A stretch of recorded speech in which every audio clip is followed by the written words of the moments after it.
So this is the book of Hebrews. That's what we're going to be studying, the book of Hebrews. The Glorious Jesus is the subtitle, because the book of Hebrews absolutely presents Jesus as the glorious one.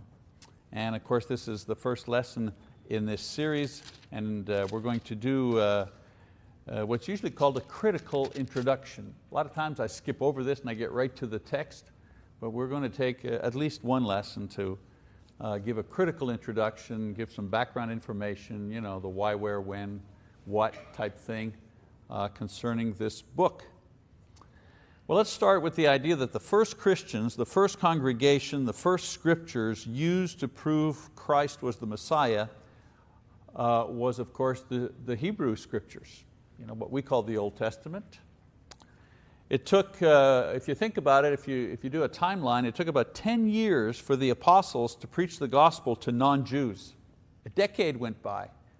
They were only preaching to the Jews. 10 years goes by before Peter is called. And by the way, that's not because they were slackers or they refused. They were thinking they're preaching the gospel to all the Jews in the world until Peter has this apparition in Acts chapter 10, and he goes to see Cornelius, and Peter understands, oh, you mean you want the gospel preached to everybody in the world, including the Gentiles. That took a decade. Now in the first 30 years of Christianity, you could be a Hebrew Christian and still practice your Jewish faith and traditions, because the two religions were seen as different forms of the same thing. Eventually, however, this became more difficult for a variety of reasons. First of all, the Jewish religion became more openly hostile towards Christianity.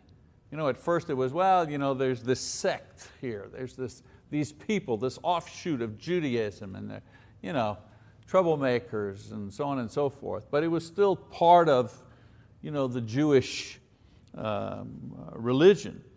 But eventually the Jews began to seriously harass the Christians. We know that simply by looking at the life of Paul or Saul. First glimpse we get of Saul is he's holding the coats of the individuals that are killing Stephen, the Christian.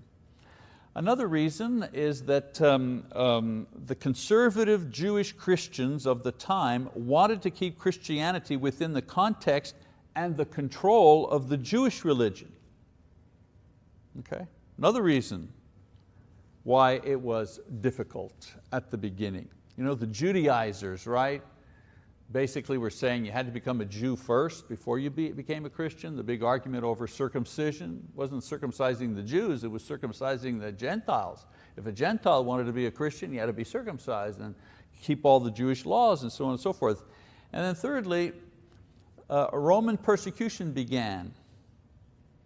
And the Romans began making a distinction between the two religions.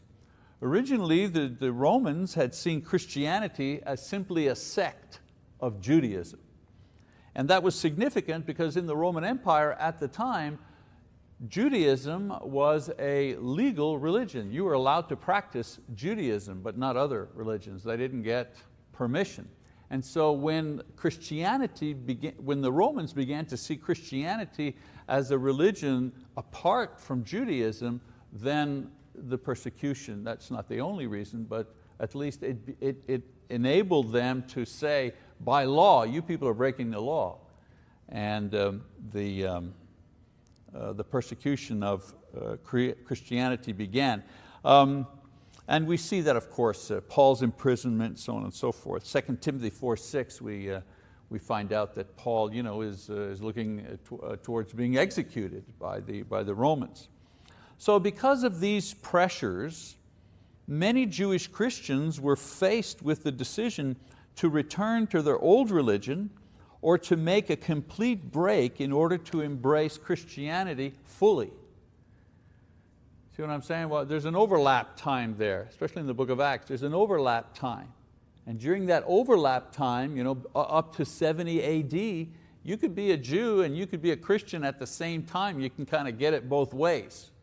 But eventually you had to pick. All right? You couldn't, you had to pick. And so the Jewish Christians could no longer have it both ways, as I said. And so the letter to the Hebrews was written to convince them that they had made the right decision in the first place and they should persevere in the Christian faith. We read about that in Hebrews 6:1. So the title of this letter is To the Hebrews, that's the full title.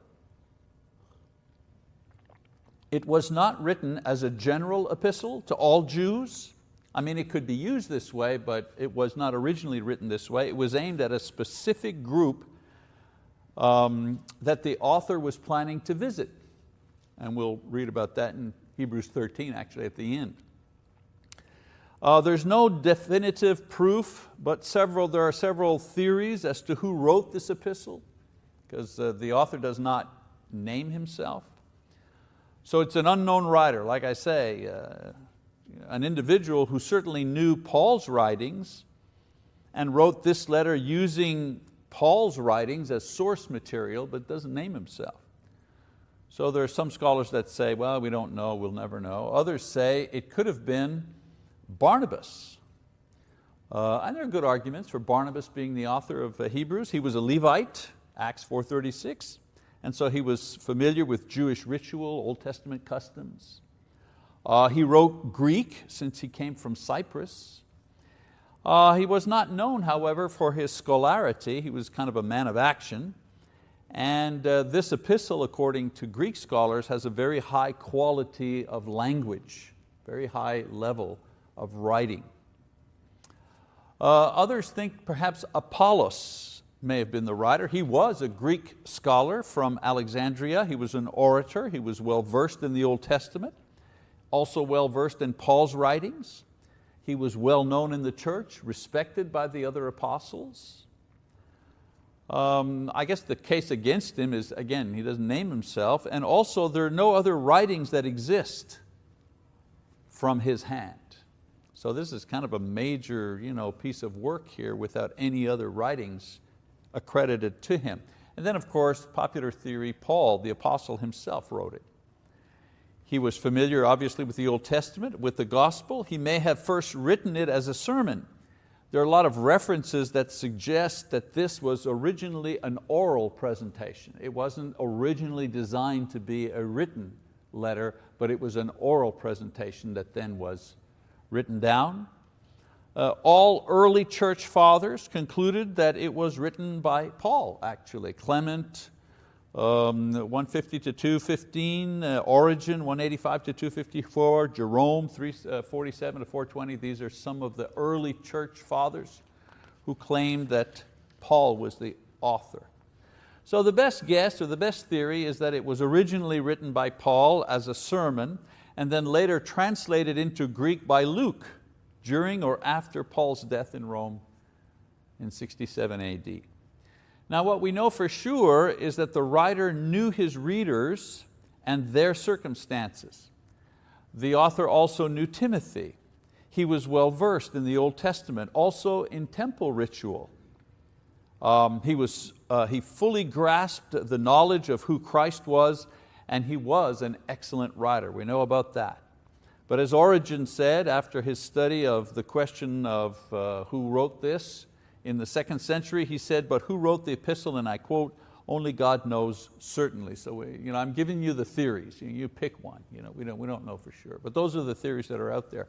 When was it written? An interesting idea, 96 AD. Clement, who was the bishop of Rome, quotes from Hebrews. So it's definitely before 96 AD, because in 96 AD we have a church leader quoting from Hebrews, so we know it wasn't written after 96 AD. In 70 AD we know that the city of Jerusalem and the temple were destroyed by a Roman army.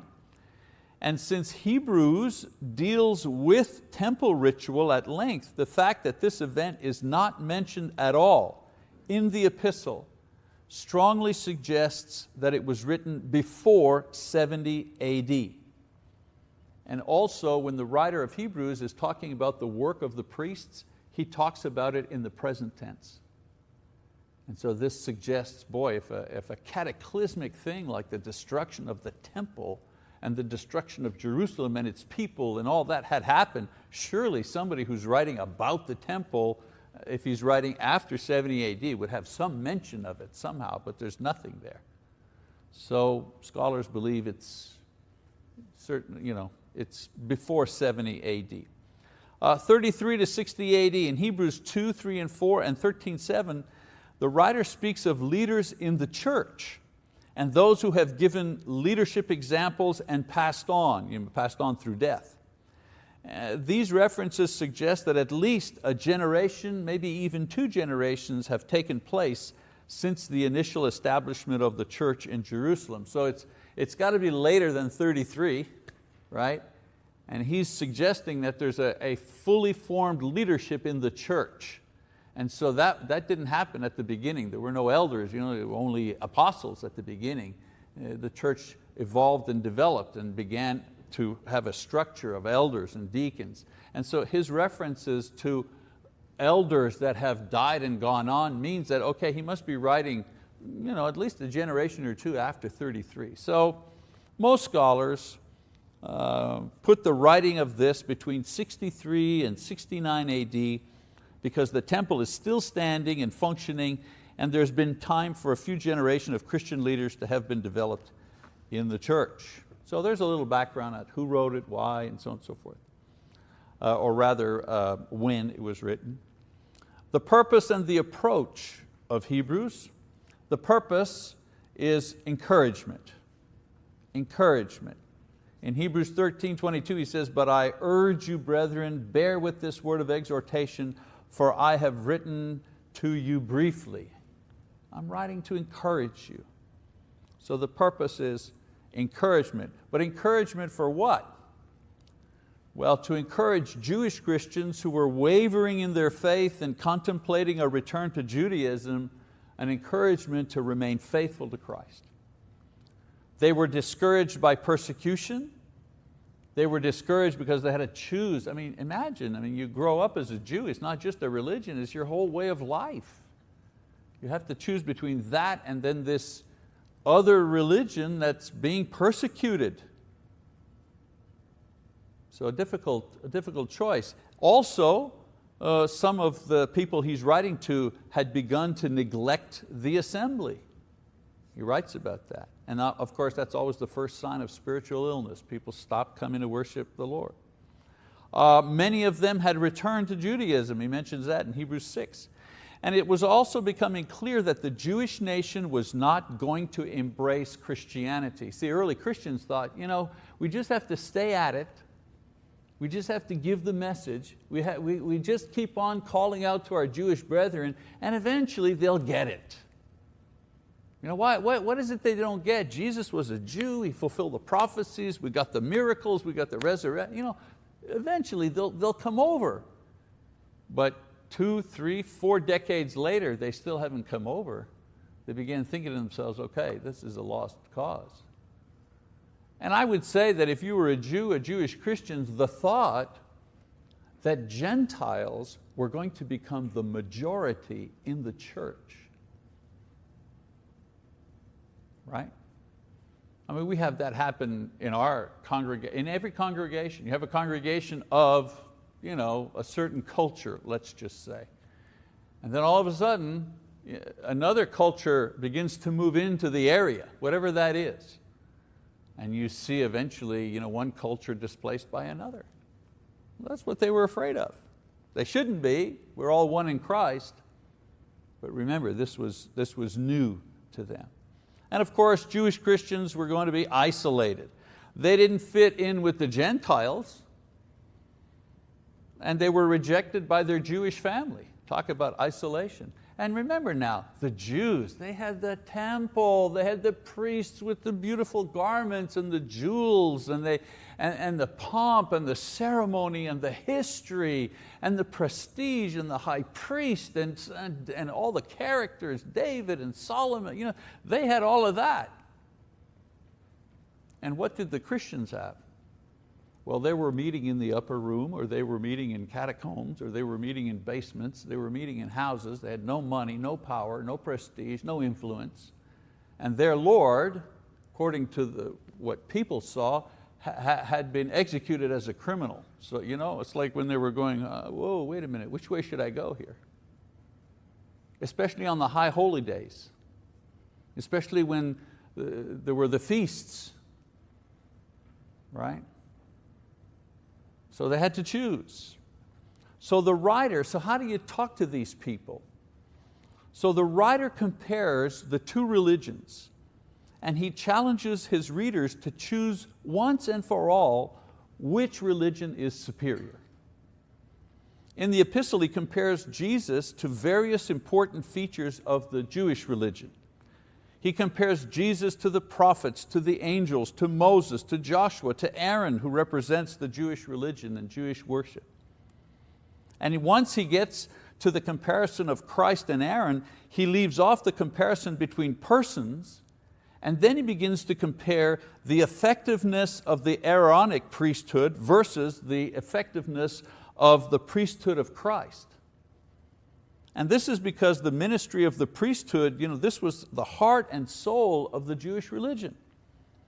The point being that the work of Jesus as high priest was superior to the work of Aaron and his descendants as high priest. Therefore, Christianity was superior to Judaism. When people say to you, it's not polite to compare religions, and you shouldn't say a bad thing about another religion. Well, you know what? The whole book of Hebrews is comparing religions and showing the superiority of one religion over the other.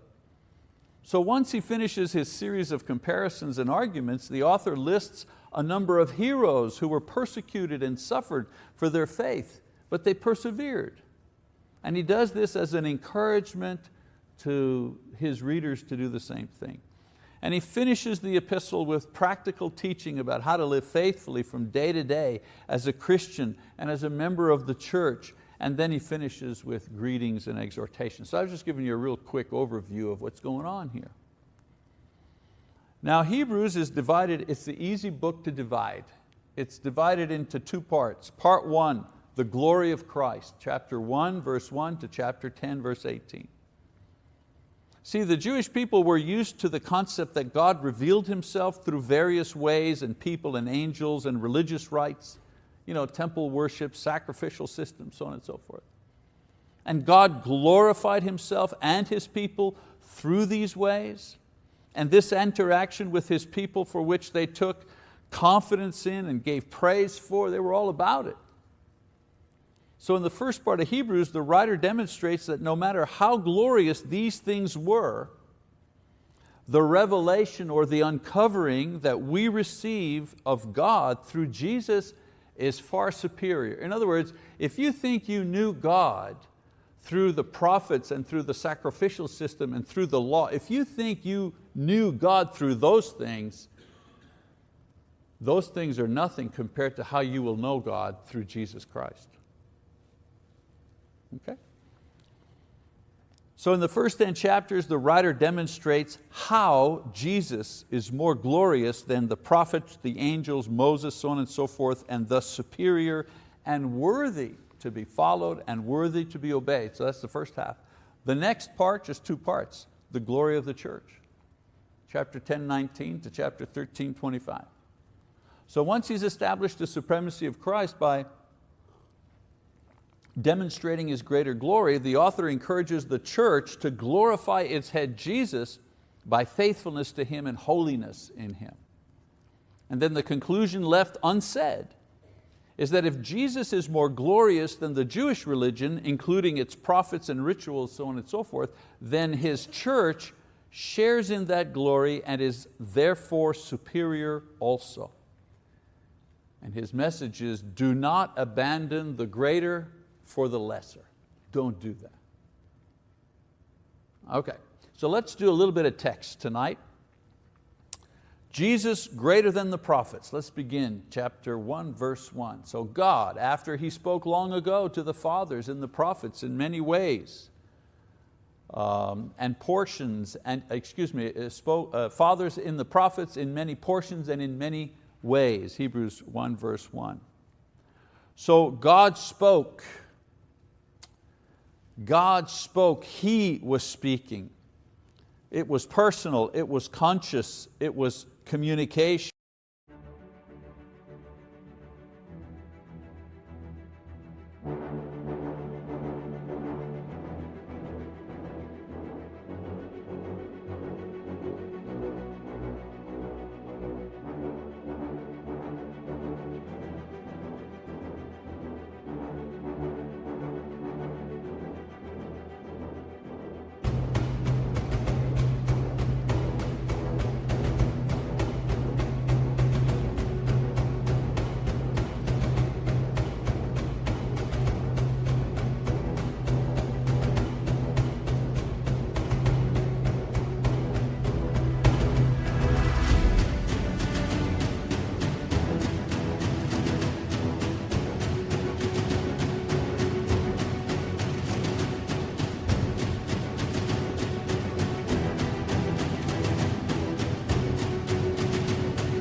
The fathers were the various people, the leaders, the kings to whom God addressed Himself in the history of the Jews. That's who the fathers were. Then he says, in the prophets. In other words, God was speaking when they spoke. They were the greatest single source of revelation, the prophets were. That's what the Hebrew writer is saying. I mean, the prophets equal the Old Testament. They're the ones that did the revealing. And then he says, in many ways and portions. In other words, He spoke through them, but in different ways. Sometimes through dreams or visions, writings. Sometimes the warnings were immediate. Sometimes the warnings were for something that would happen far down the road. Keep going in verse 2, he says, in these last days. Again, Hebrews 1:2, in these last days. Last days refers to the last phase of human history according to biblical chronology. So there are three phases. Number one, there is the antediluvian phase. That is from the creation to the flood. Genesis 1, verse 1 to Genesis 8:22. That's the antediluvian, before the flood. The second era is post-diluvian, meaning after the flood. That's from the rainbow until the ascension of Christ. Genesis 9:1 to Acts chapter 1, verse 26. It begins and ends with men's eyes looking towards the sky in hope. They look towards the sky and see the rainbow in hope. And that period, that post-diluvian period, ends with the apostles looking up to the sky, seeing Jesus ascend in hope. And then the third period are the last days. The last days, Pentecost until the second coming of Christ. Acts chapter 2 all the way to Revelation 22. The time that the church has been given the task to prepare the world for the return of Christ. We are in the last days. Okay, I saw a newspaper ad, where was it? I think it was in the local paper, the Choctaw paper. And they were having a big meeting, a big religious meeting. And one of the, quote, prophets of a church here in town was having a big meeting, and he was going to explain the last days and make references to some of the political events taking place and some of the wars that are going on. He was going to pinpoint preachers have been doing that for as long as I can remember. There's always somebody coming along telling us, oh, we're at the end now. Yeah, we don't know. But we are in the last days. And what are we supposed to be doing? We're preparing the world for the second coming of Christ, should He come in our generation. He could, and that's what our task is. So in this last time, the writer says, God has spoken through His Son, not the prophets or in other various ways, This is the communication method from God in the last times. So we're in the last times, right? From Pentecost to the second coming. So from Pentecost till the time Jesus returns, how does God communicate with us? Well, through Jesus, through His word. So the revelation that He makes through His Son in these last times is greater, the author says, than anything that had ever come from the prophets. Yes, He spoke to the prophets in diverse ways and manners, and yes, they provided a portion of revelation of God and His will. But in these last times, God is revealing Himself through Jesus. And the revelation is much broader and much deeper and much clearer. So the revelation that He makes through His Son in these last times, as I say, is greater than anything that had ever come from the prophets. So now the writer isn't saying that God didn't speak through the prophets, He did, but Jesus was the person that they were speaking about. The writer goes on to list 3 things about the Son that demonstrates His superiority over the prophets. First of all, He is preeminent in history. Verse 2. It says, in these last days He has spoken to us in His Son, whom He appointed heir of all things, through whom also He made the world. So an heir is the one who inherits something left to him by somebody else. Usually the thing left has been gathered or built by one person and then left to another person to inherit. So the writer here notes that Jesus is the inheritor of all things because through Him all things were created. Now that's not a new idea in the New Testament. Matthew talks about this in Matthew 28, all authority in heaven and on earth has been given unto me. In John 1:3, 1 Corinthians 8, Colossians 1, Revelation 1:8, where Jesus said, I am the Alpha and I am the Omega, I'm the beginning and the end. So what the writer is saying here about Jesus is that He has a preeminent place in history because, listen up, because He is both at the beginning of history as the agent of creation, and He is at the end of history as the inheritor of everything. So He is the rightful owner in place of Satan, who tried to displace Him by seducing mankind. So how is Jesus preeminent in history? Well, He's there at the beginning because through Him the world was created, and He's there at the end when all of it is wrapped up and goes back to a unified Godhead, with man now included in the Godhead. So the prophets, they reminded the Jews of their past, and they spoke of the future.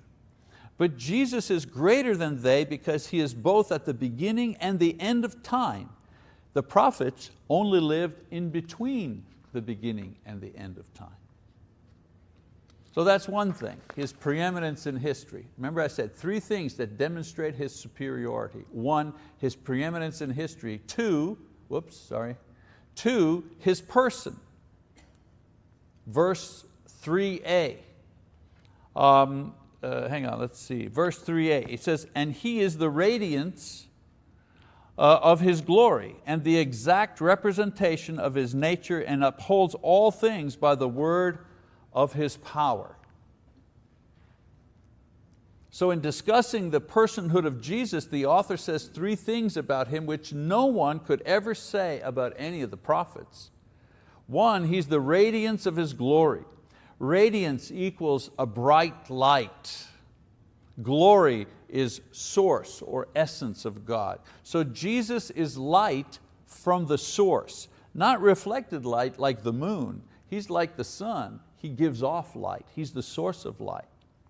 So we know in the Old Testament, Moses, when he went up on the mountain to be with God, when he came down, his face was shining. Why? Because the radiance of God reflected off of him. Well, Jesus' radiance in relationship to God is what flames are to a fire, what sunlight is to the sun. We see this radiance in practical ways in His teaching and miracles and His pure life. We see it in supernatural ways, the transfiguration, His clothes became bright and so on. We see it in the transfiguration. We see it in the ascension. So the prophets saw and spoke of this radiance, but Jesus was the radiance. Without Jesus, the world is in complete darkness when it comes to God and salvation. What does He say? I am the light of the world. No prophet ever said, I am the light of the world. And then secondly, He's the exact representation of God's nature. Now, some translations say He is the imprint of God's nature, or the stamp of God's nature. The idea here is that Jesus isn't a copy of God, it's that He shares the nature of God. For example, men and dogs both breathe. They have eyes. Both men and dogs reproduce, but they don't have the same nature. They are alike in many ways, but they don't share the same human nature, right? Well, Jesus isn't just like God, He's not a caricature of God, He shares the same nature. We could say, for example, men and women, they're different persons, but they share the same nature, a human nature. So when we see Jesus, we see the nature of God: love, justice, intelligence, will, power. And so the prophets, they did supernatural things by the power of God, but all of them possessed a human nature. Jesus, on the other hand, did supernatural things because He possessed both a human and a divine nature. Again, I'm just reiterating the argument over and over again that the Hebrew writer makes in the first chapter: Jesus greater than the prophets. And in this sense, a greater nature than the prophets, a divine nature. And then thirdly, He upholds all things, it says, by the word of His power. In other words, uphold here doesn't mean holding like, Atlas, you have pictures of Atlas, and he's like this, and he's holding the world on his shoulders, right? Okay, not like that. That's not the image here that the writer is talking about, that He upholds all things. It means that His power holds everything together so that nothing is allowed to destroy totally the world. That's why I'm not really worried about man destroying the world. Man pollutes the world, yes. Man exploits the world, yes. But it is not in the power of man to destroy the world, even if he wanted to, even if he tried to. That power is exclusively belonging to God. It also means that He guides the world to its end according to His purpose. And He cannot be overtaken in His purpose. So all of this is done how? Well, it's done by the word of His power. In other words, the way that He expresses His will is through His word. For example, in the beginning, the will of God said, "Let there be light," and light appeared. No fuss, no strain. This was Christ's role in creation. He was the Word. He was the agent through which the mind of God brought into existence the physical universe. Right? That's why it's so amazing when John says, and the Word, that agent that brings into being the reality that we live in, that Word became flesh. So when in the boat, when the Lord's in the boat during the storm, He calmed the sea. How? A word? Be still. A word.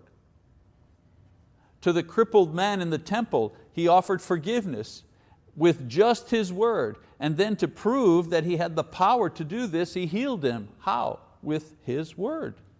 No jumping up and down, no, like you see the faith healers on TV. So let's make sure we stick to our point here.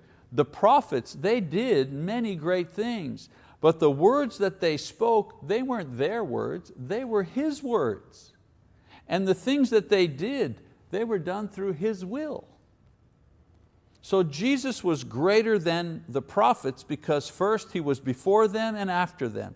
Second, His personhood reflected God's image and will and power. And finally, His position was greater than their position. So let's talk about His position, right? In Hebrews chapter 1 verse 3 it says, when He had made purification of sins, He sat down at the right hand of the Majesty on high. So the author describes two positions that Jesus took that no prophet ever took. First of all, the lowest position. He took the lowest position. Sacrifice for sin. That was the lowest position. Jesus could have expressed His preeminence and personhood without leaving heaven, but He did so in order to deal with man's sins. In Philippians chapter 2 verse 6 to, where am I? Philippians chapter 2 verses 6 to 8. I said if we'd have time I would read that. It says, who although He existed in the form of God, speaking of Jesus, did not regard equality with God a thing to be grasped, but emptied Himself, taking the form of a bondservant and being made in the likeness of men, being found in appearance as a man, He humbled Himself by becoming obedient to the point of death, even death on a cross.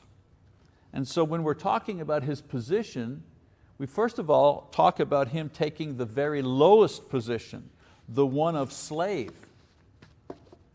the one who would be crucified. Now this reference to purification from sin is explained further on as the author goes into more detail about the manner and the reasons why all of this had to be done. But for now, he simply mentions that Jesus did this. So as far as His position is concerned, He began by taking the lowest position. And then He also occupies the highest position at the right hand of God, authority. Philippians 2:8 explains that Jesus returned to reclaim the position of authority He occupied before His humiliation on the cross. Now it's interesting to note that Jesus is the first and the last in a horizontal time frame, right? And He occupies the top and the bottom roles in a vertical position, right? He's first, He's last. He's on the bottom, He's also on the top. Some people say, why do you have a cross back there? Because it's so significant of the Christian religion, every aspect of it. And so in comparison to the prophets, well, the prophets, they offered sacrifice for sin, but they never offered themselves as sacrifice. And none of the prophets had authority save what authority they received from God. Most of them actually tried to run away.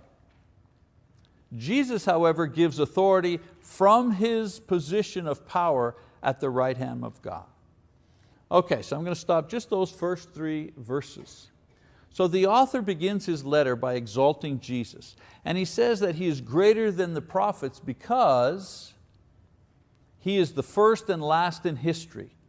The prophets, they lived in between the first and last.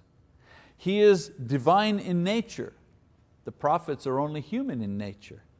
He is supreme in authority, and the prophets have no authority. No prophet could or ever did claim any of these things. So there's really only one kind of main lesson here.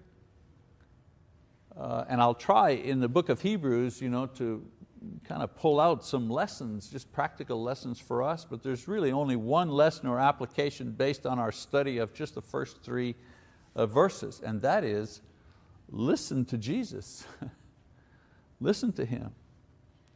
At the transfiguration, the voice in the cloud, what did it say?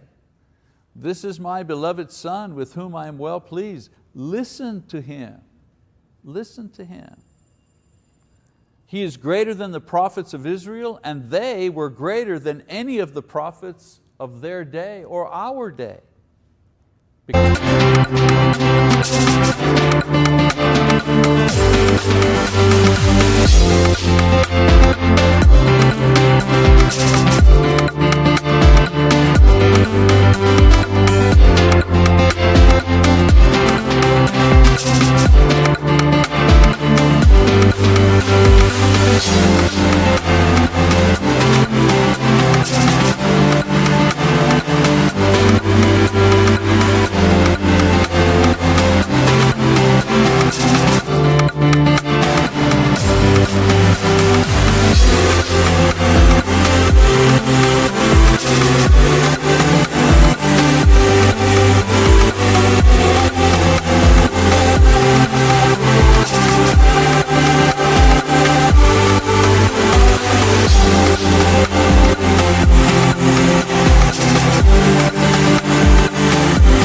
because what they said about Him came true.